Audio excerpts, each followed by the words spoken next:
సుమారుగా 20 సంవత్సరాలకు పైగా యాకోబుతో కాపురం చేసింది. ఏనాడు ప్రేమగా మాట్లాడిన వాడు కాదు.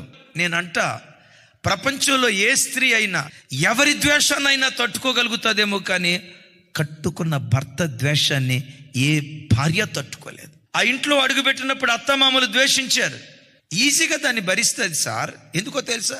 వీరేమైనా జీవితాంతం నాతో కలిసి ఉండేవాళ్ళ? నా భర్త నాకు పర్మనెంట్.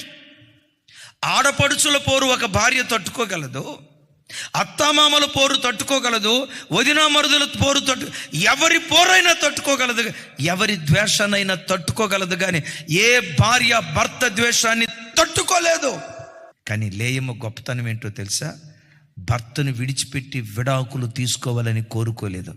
అంతకు మించి సంగతి చెప్పమంటారా? ఆ లేయా గర్భంలో నుండి లేవీలు పుట్టుకొచ్చారు, ఆ లేయా గర్భంలో నుండి యోధా గోత్రికులు పుట్టుకొచ్చారు, ఆ లేవి గోత్రంలో నుండి దైవజనుడైన మోషే, దైవజనుడైన అహరోను, ప్రవక్తి అయిన మిరియామి, the great Samuel, the great Ezra, బాప్తిస్మమిచ్చు యోహాను. అదే లేయా గర్భంలో నుండి యోధా పుట్టుకొచ్చాడు. ఎస్, ఆ యోధాలో నుండే మహారాజు అయిన దావీదు, ఆ మహారాజు అయిన దావీదులో నుండే లోకరక్షకుడైన యేసు క్రీస్తు వారు ఉద్భవించారు. ఆ తల్లి ఓర్పు వ్యర్థమైందా?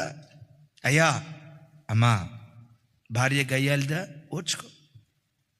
నీ ఇంటిలో నుంచి ప్రవక్తలను దేవుడు పుట్టిస్తాడు, రాజులను దేవుడు పుట్టిస్తాడు, ప్రపంచాన్ని తలకిందులు చేసే వ్యక్తులను దేవుడు పుట్టిస్తాడు. Download share chat.